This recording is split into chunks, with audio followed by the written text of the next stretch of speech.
The Menendez brothers' hope for freedom has been put on hold once again after a resentencing hearing was postponed indefinitely. In a dramatic turn yesterday, the judge hit the pause button. This happened right after a last-minute request by District Attorney Nathan Hochman, who asked the judge to consider a new report just written by the state parole board.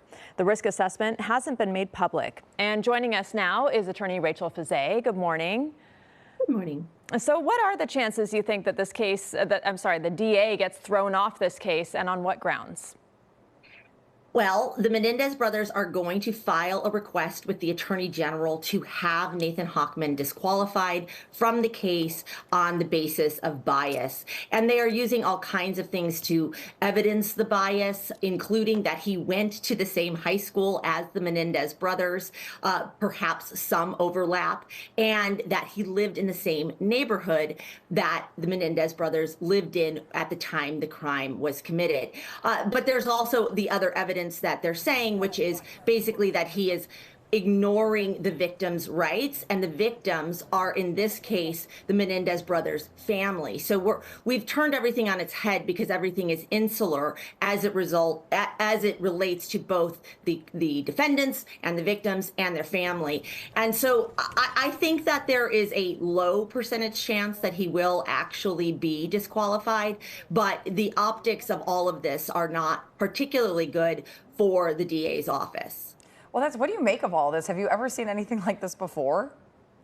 This has really become such a whirlwind roller coaster for the family, for the public, now very invested, and of course for the Menendez brothers. And the whirlwind in confusion is really created by the DA's complete 180 shift at the time that Gascon left and Hochman came in. And that is what is causing just a flurry of all of these motions, is that we had a DA very supportive of the Menendez brothers' release, and then you had a DA that not only didn't support the request, but he really vehemently opposes the request. And also, the majority of family members wanted them released. Mm-hmm. They're fighting not on the side of the DA. How common is that?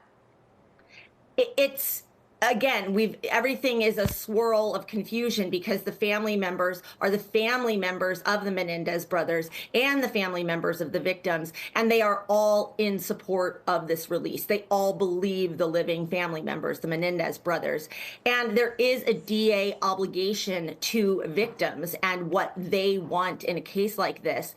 And that is really what the Menendez brothers and the family members are raising, is you are really violating our rights by not looking to us and what we want to happen through this resentencing.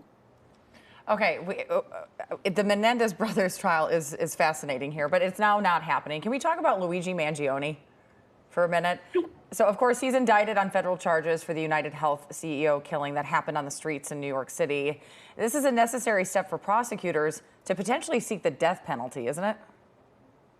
It is. So he had already been indicted on New York State charges, and really it's all for the same thing, for the murder of the United Healthcare CEO. And the charges are similar, firearms charges. There's a few more state charges than there are federal charges, but it's the same exact act. And so the federal government has stepped in and formally indicted him.